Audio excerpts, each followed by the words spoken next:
Hello everyone, this is Shilpa Adurkar, lecturer in physics, Government Polytechnic Nagpur.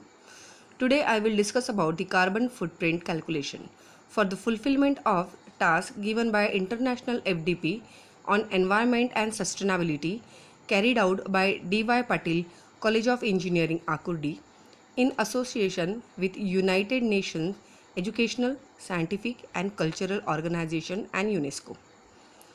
In the last 2 weeks, I have presented the videos on topic semiconductor. In week 1 on YouTube, the link of which is given in this slide. The number of views are 17 and number of likes are 5. And in second week on the topic, that is ISO related to semiconductor industries, the number of views are 50 and the number of likes are 22. The outcome of this video is, after learning through this, the student will identify various ISO standards, learn about carbon emission, calculate carbon emission footprint using various online sites, optimize the carbon emissions by sustainable computation. Now, why ISO standard?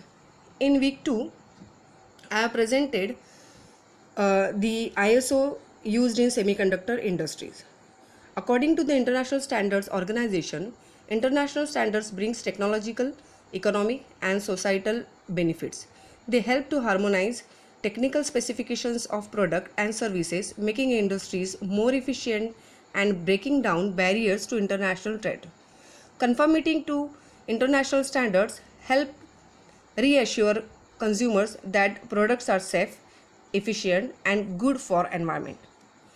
In the electronic market, the standard help serve the role of quantifying the quantitative. What does it mean if the product is reliable, safe or green? There are standards for all of these qualities and more for product and services in many markets. ISO 9000 standard quality management has always been a critical aspect of semiconductor manufacturing, given the complex process of fabricating, assembling and testing semiconductor devices. As such, semiconductor companies have always tried to set up quality management systems that meet world-class standard.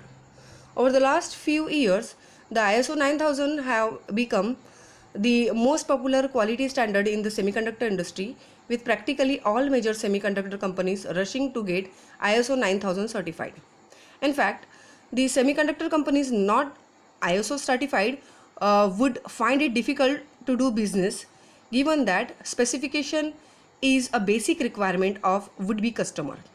The ISO 9000 series of standards was developed by the International Organization of Standardization. The ISO 9000 currently has 3 quality standards: the ISO 9000-2000, the ISO 9001-2000 and the ISO 9004-2000. Of these, only the ISO 9001-2000 outlines specific requirements of compliances, while the ISO 9000-2000 and ISO 9004 and 2000 merely present the information or guidelines. All these quality standards are process oriented and not product oriented. This means that ISO 9000 is more particular about how a company conducts its processes and not what products it ships or level of product quality it has. The main objective of ISO is to facilitate international trade by providing a single internationally accepted set of standard for everybody's reference. Benefits of ISO standard.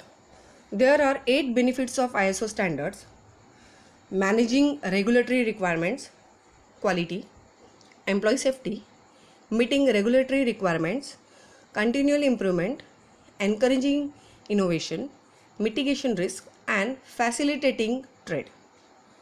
Now, in week 3 and week 4 video, I am discussing about the carbon emission footprint. So, what is mean by carbon emission footprint?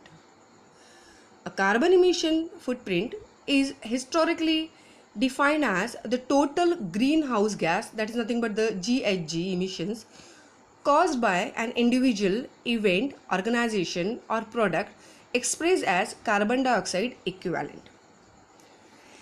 The greenhouse effect is the process by which the radiation from the planet's atmosphere warms the planet surface to a temperature above what it would be without this atmosphere. Light energy, the white arrows, emitted by the sun warms the earth's surface, which reflects the energy as heat, these orange arrows, that warms the atmosphere.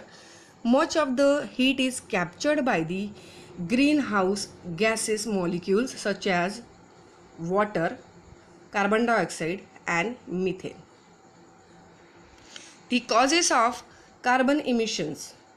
These greenhouse gases can be emitted through population growth, living standard, energy consumption, land clearance, that is deforestation, industrial processes like manufactured goods, materials, transportation, agriculture, burning of fossil fuels, and production and consumption of food.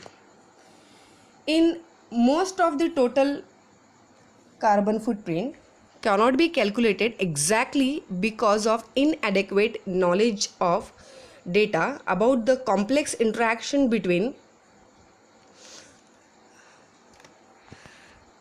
the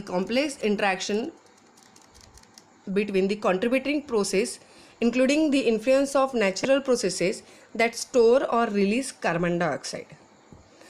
The global average annual carbon footprint per person in the late 2010 was 0.7 tons carbon dioxide equivalent food, 1.1 tons from the home, and 0.8 tons transport, and 0.8 tons the other.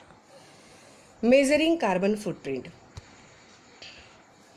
An individual's, nation's, and organization's carbon footprint can be measured by undertaking the GHG emission assessment, a life cycle assessment, or the other calculative activities denoted as carbon accounting. Once the size of a carbon footprint is known, a strategy can be devised to reduce it, for example, by technological development, energy efficiency improvements, better process and product management, change green public and private procurement GPP, carbon capture, consumption strategies, carbon offsetting, and others. Calculating the carbon footprint of industry, product, and service is a complex task. One tool industry uses, that is life cycle assessment, it is nothing but the LCA, where the carbon footprint may be one of the many factors taken into consideration where assessing a product or services. The International Organization for Standards has that is nothing but the ISO 14040-2006 that has a framework for conducting an LCA study, which provides further sophisticated tools for quantifying, monitoring, reporting, and validating or verifying of greenhouse gases emission and removal. The another method is through greenhouse gas protocol, a set of standards for tracking greenhouse gases emission. The greenhouse gas protocol is mostly used international accounting tool for government and business leaders to understand and quantify and manage greenhouse gas emission. Carbon footprint calculator. There are numerous sites to calculate the carbon footprint, that is tatapower.com, carbonfootprint.com, website carbon.com, carbonindependent.org, conservation.org, out of which here I have given one calculations using the tatapower.com. Here I have taken the number of person as 8 in for the month of January 2011. Then the petrol used is 70 liters. The number of LPG used is 3 and the electricity use for that month is 384 kilowatt hour. And for this the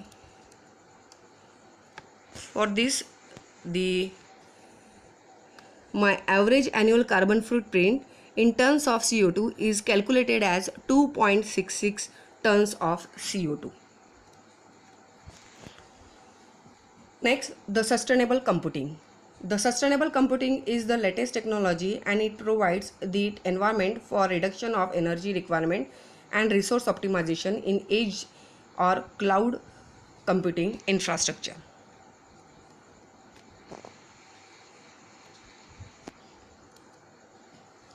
In order to reduce our emissions most effectively, we need to know where they come from.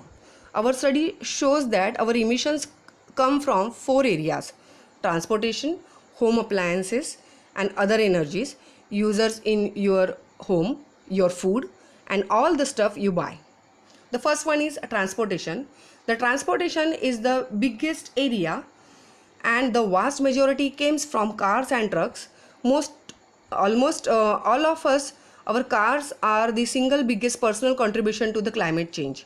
That means when it comes time to buy your next car, choosing one with the best possible gas mileage that meets your family's needs offers one of your biggest opportunity to cut emissions. The second one is home energy use. The home energy use from all the electricity we use to power our appliances and electronics is another big source of your emissions and one with lots of room for reductions. For example, compact fluorescent and LED bulbs give you the same amount of light while using 1/4 of the electricity or less.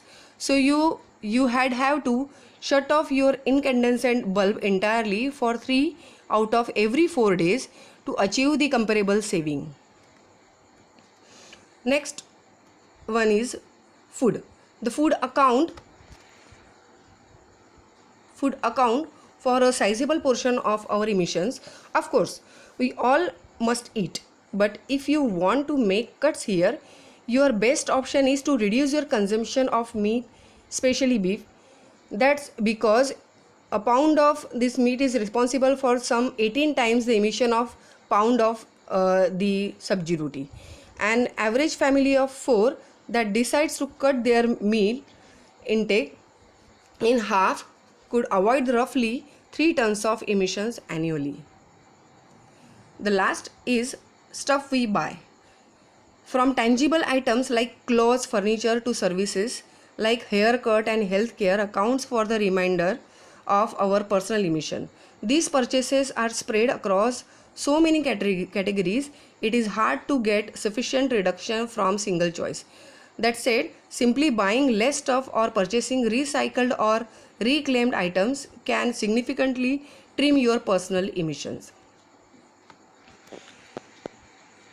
The average carbon footprint for a person in United States is 16 ton, one of the highest rate in the world.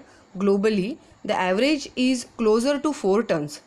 To have the best chance of avoiding a 2 degree centigrade rise in global temperature, the average global carbon footprint per year need to drop under 2 tons by 2050. Lowering individual carbon footprints from 16 tons to 2 tons doesn't happen overnight. By making small changes to our actions like eating less meat, taking less connecting flights and lines, drying our clothes, we can start making a big difference. Thank you.